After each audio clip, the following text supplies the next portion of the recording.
We are just a few days away from Apple revealing new iPhones and new Apple Watches at the Wonderlust September 12th event.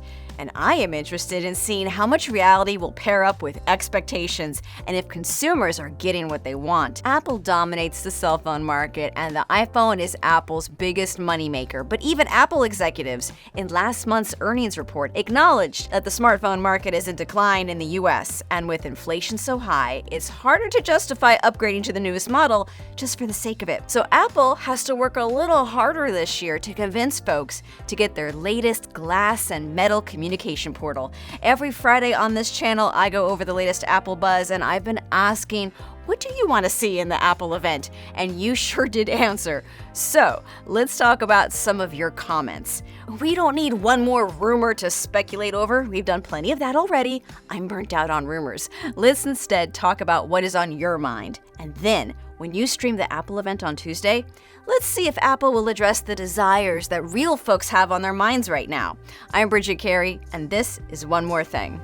All signs point to Apple removing the Lightning port and switching to USB-C. That's thanks to a mandate from the European Union that requires all mobile electronics sold in the region to use a standard USB-C port. The idea being that there's less electronic waste in the world if everyone's using the same charging cords for all their mobile devices. Apple may present this port change as something it wanted to do, but remember kids, the EU legislation is forcing Apple's hand to do it by the end of 2024. And I bring it up because this was the hottest issue in your comments. MarsFab8019 stirred up trouble by saying, "Can't wait for the $50 Apple certified USB-C cable." Come on, that's ridiculous. No, actually, Apple does charge $50 for cables, but that's the cost of the MacBook MagSafe 3 USB-C cable. You can, however, get an Apple USB-C cord for $19. I think we are all bracing ourselves for everything costing more than you think it will, because this is the company that brought you the $19 polishing cloth, the same price as a power cord. I'm also bracing myself for what happens if you do not get Apple's specially licensed, made for iPhone USB-C cords. Will it not charge as fast as other USB-C cords? We will have to wait and see if that is the case, but I don't think you have to stress too much about having to buy a bunch of overpriced cords. As user PR Block says, a Lightning to USB-C adapter will magically let you use your current cables. Yeah, that's what we need. Another adapter. Long live the dongle. User Benzini5458 said about my last video, "I can't tell if she's mad or happy about USB-C." Yeah, I can't tell how I feel either, because I like moving on to USB-C, but I know I'm going to still have to have this mix of both cords in my life in this transitional time. Mudshine6425 says, "Pretty much everything I own except my iPhone is USB-C. I am honestly excited just for that, so I don't have to carry around extra cords when traveling." Yes, Mudshine, but think of the people who live in both worlds. Like Billy here, who says, "Can't wait to carry around a USB charger for iPhone," along with lightning cords for AirPods. It's not just the AirPods charging case you have to think about upgrading, because if you still use these bad boys, like wireless keyboards and Magic Mice, yeah, they still got the lightning cord port.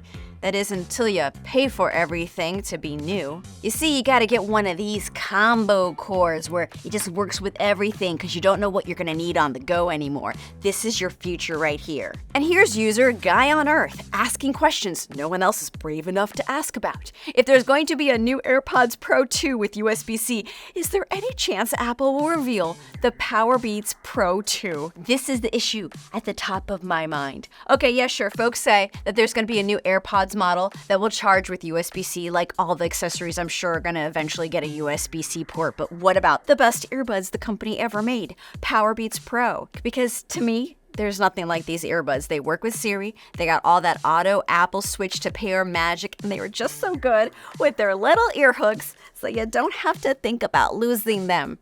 If these are discontinued, I won't be a well person. I know there is a lot more to worry about in the world, but I'd say this is in my top 7 worries, easily.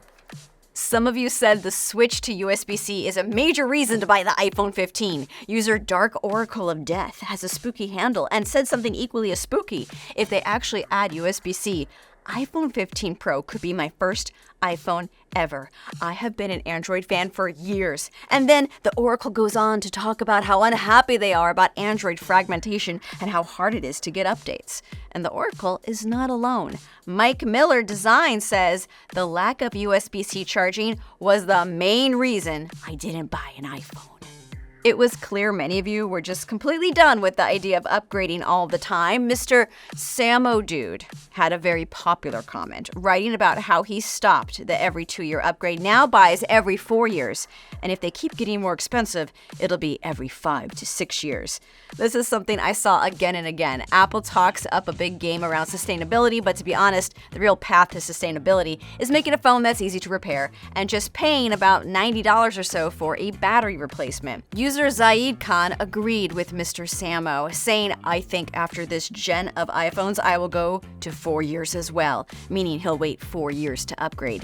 User Tio Swift says, I'm still using my 12 going strong. I'll never buy a new Apple phone. I always buy lightly used. That way the premium is paid by someone else. All right, powered to iPhone 12 crowd, but you are stronger than me for buying used. I'm a sucker for new. User Joe Gibbs held on for a while and says he is moving on from his XS to one of the larger size iPhone 15 models, writing, these phones can easily last 5 years and it is worth the upgrade for me. Okay, so we got some people upgrading for USB-C, some people upgrading just because a lot of time went by, but what's the feature that you really want? What's gonna get you excited?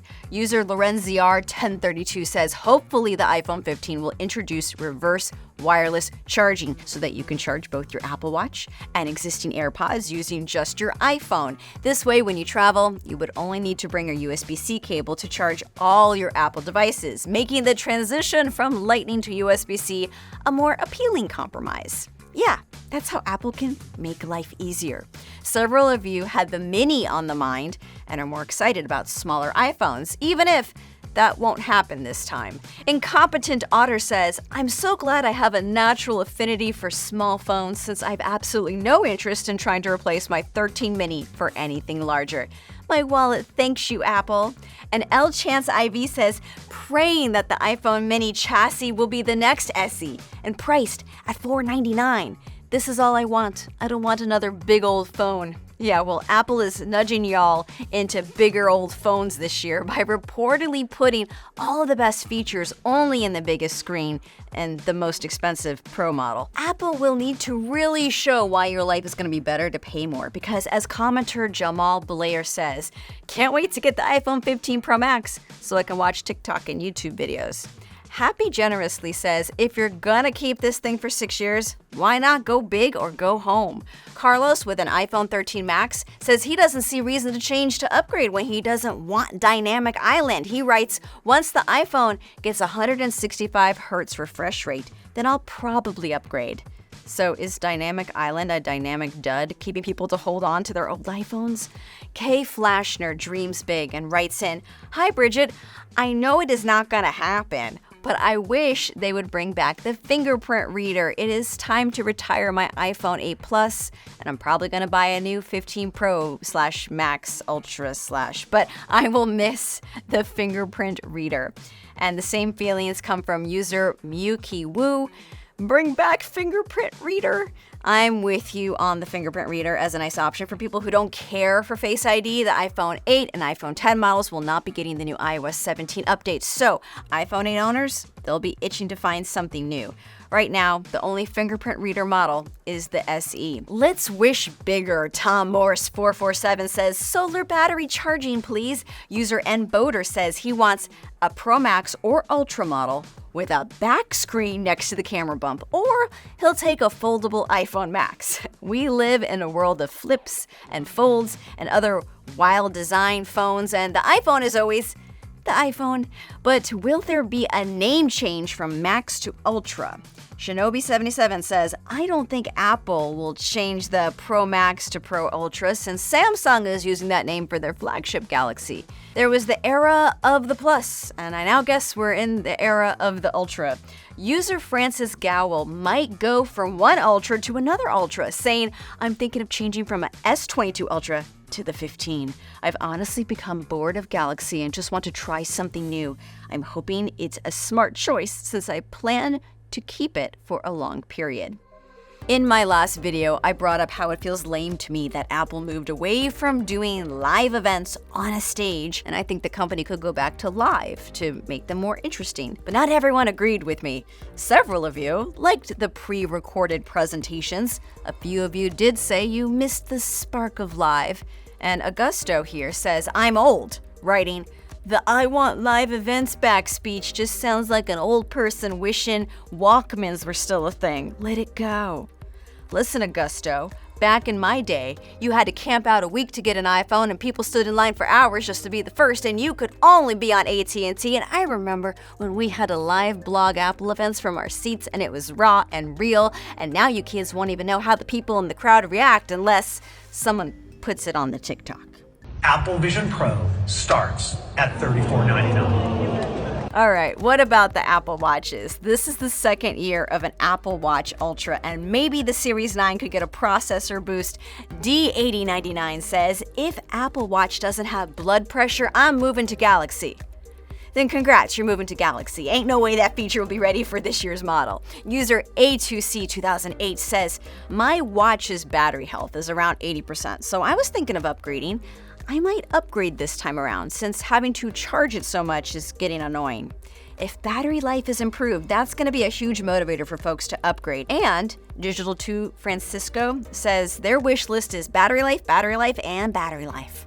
User TVM over here says, I wonder if Apple will integrate a camera into its watches. I would love to capture Professor's scribbles on the whiteboard before he erases them.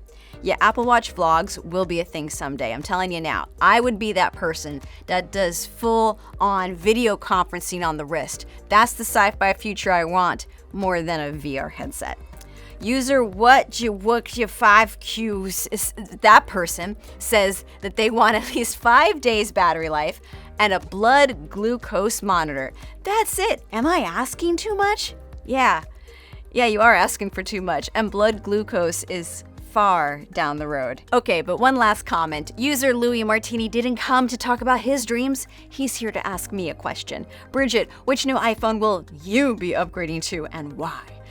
Okay, I have the iPhone 12 Pro, and it's a good size for me. My life is dandy, but I'm feeling like 3 years is good to upgrade because of all the camera upgrades. My battery's in decent shape, but this is what I do. I'm a tech reporter. I make videos, and I want to experience the upgrade. Now, I do not like larger phones, so I'm peeved at the report that the largest size model is the only one that's going to have the best camera. I already splurge on more storage for these iPhones, so you know what? You should watch the CNET live show where you can see my raw emotions about price on full display. I'll be live streaming here on YouTube 30 minutes before the event starts, so tune in around 12:30 Eastern on Tuesday, and I'll also be live right after the event ends. So yeah, we'll have a good time getting through it all together. See you next time.